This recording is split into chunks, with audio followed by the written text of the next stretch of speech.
Vanhu 3 vausingafaniri kukanganwa mulife mako. Bata pen nepepa nekuti information yandakuda kukupa ndo iri kubhadharwa ma$250 US kuma-life coaching seminars. Kana uchiziva nezvema-life coaching seminars anomboitwa kunzvimbo dzakaita sana HICC kunobhadharwa ma$250 kana ma$500 VVIP. Saka iwe woti mari yekuenda kusemina hauna, time futi yekuteera video ino yauna. Saka toita sei newe? Ameno. Number 1, munhu akakubatsira patime yaunga uri mudambudziko. Munhu anokubatsira patime yaunenge uri mudambudziko, munhu iyeye it's an investment palife yako. Kana udonzwisisa kuti hazvisi nyore kuwana vanhu ava, rwara urwere huri serious unoda mari yakawanda kuti urapwe, kana kuti sungwa iwewo nhasi woiswa muchitokisi wakamirira kuenda kukoti, ndo paunofonera hama dzako nechamwari dzako ivo vokudza kuti haiwa don't worry panobudika tiri kukunamatirai. Kudai achitobokunamatira ka zvingadai zvitori nani, zita rako iwewo pamaprayers ake haritombowanikwe. Anenge achingokutumira message, aiwa nyaya yenyu inobudika, ndiri kuona zviri pachena, hamuna kana mhosva apa. Iye ari kutokutumira text message iyoyo akatorara pasofa kumba kwake uko achitofara zvake nemhuri yake. Saka ndiri kukudza kuti kana paine munhu anokwanisa kusiya zvinhu zvelife yake paside, otanga kutora mastages ekuti akubatsire, akunyurure mumatambudziko, munhu iyeye mukoshese.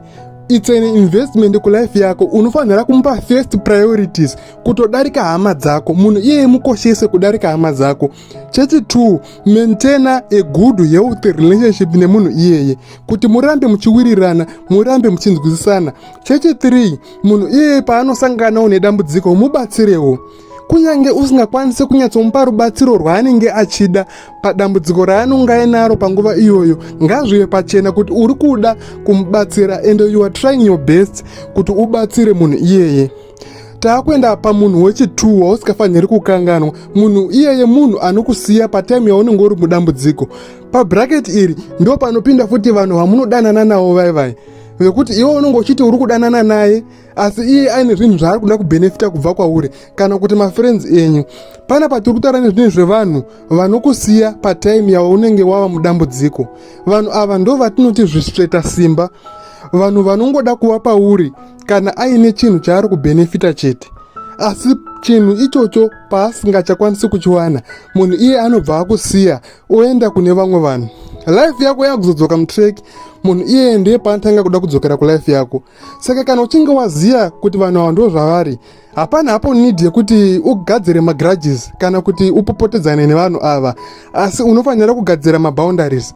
Munhu iyeye haachafaniri kudzokera mulife mako achisvikowana chinzvimbo chaangambori nacho pakutanga, nekuti waakuziya kuti ndo zvaari. Munhu iyeye akufanira kungogumira kungova associate, yangova associate but haachakwanisi kuita shamwari yako. Saka gara waziya vanhu ava.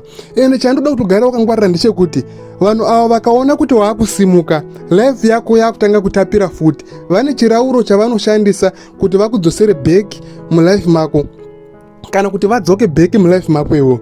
Unonzwa akukufonera, bhururu wangu tine kapati katiri kuita ka, saka ndazoona kuti haiwa taane long time tisingazivani na bhururu wangu, uya timbofara, uya timbogocha, zvese zviripo. Handitiri kuona iye ari kuziva kuti wakabudirira kuuya papati iyoyo, iwo unotospenda more kudarika mari dzavashandisa, vaakukuziya iwo, saka vaakuda kubenefita zvakare palife yako yakufaya. Kana kuti anogona kutokushanyira kumba kwako iwo, wonzwa kuti aiwa last week ndakazoenda kujozaka ndakasangana nebhiya iri rinonaka iri, ndakati haiwa iyi ndo favorite yabhururu wangu. Uri sei ndatirege ndikurure nebhiya iri long time wangu, uri sei life iri sei. Saka uri kuona kuti gift iyoyo anenge achiishandisa sechirauro chekuti adzoke back mulife mako. Saka unofanira kungwarira vanhu ava, wogara wakakipa maboundaries kuti vanhu ava vasadzokera mulife mako, vasakukanganisira upenyu hwako futi. Takuenda pavanhu vekupedzisira, category number 3. Category iyi ndo ine vanhu vakakupinza mumatambudziko. Kupinza matambudziko atiri kutaura hakusi kukusundira mugomba rauri kutoona. Saka vanhu ava vari tricky pakuti havasi easy futi kuti uvaoneka kuti vanhu vari kundikanyira life yangu ndevapi. Somienzaniso, ngatiti munhu ari kukufurira kushandisa zvinodhaka, munhu ari kukufurira kuita chihure, kana kuti munhu ari kukufurira kuba.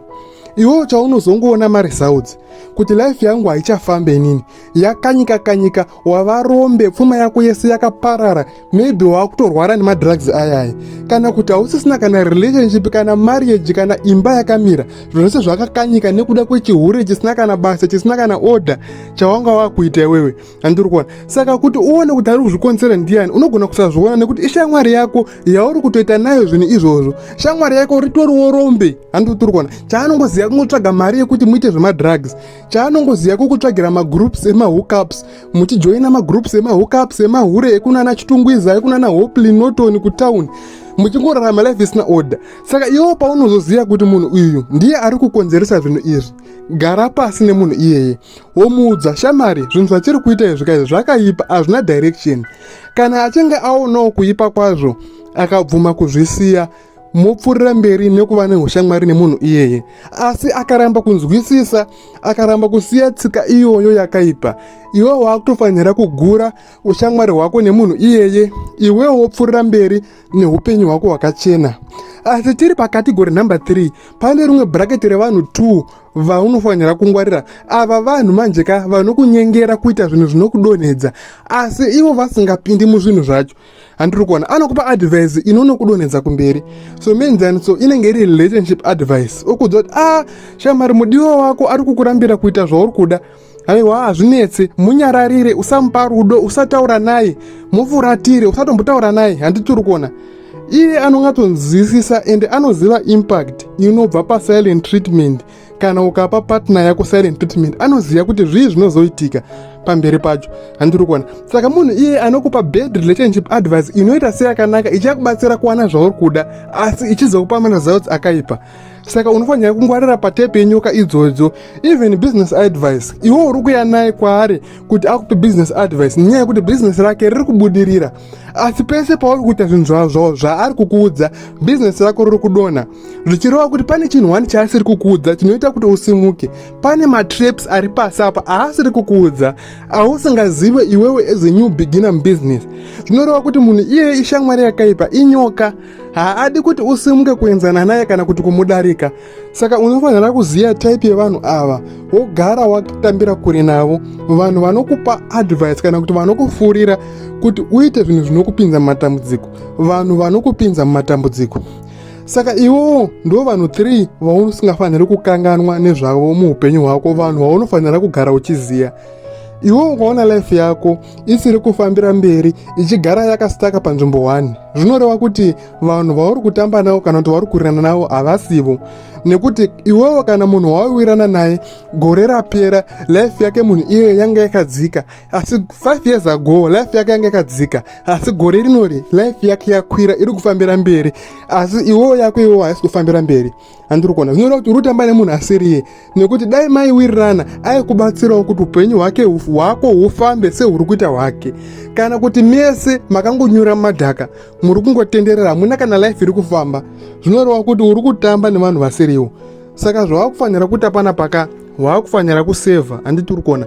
Woziva vanhu vekutamba navo, woziva vanhu vekugara wabudana navo, chisevha, woselekta vanhu vakasviba, marara worasa, wosara nevanhu vashoma asi vachikupa benefit inokubatsira paupenyu hwako hwezuva nezuva. Maita basa.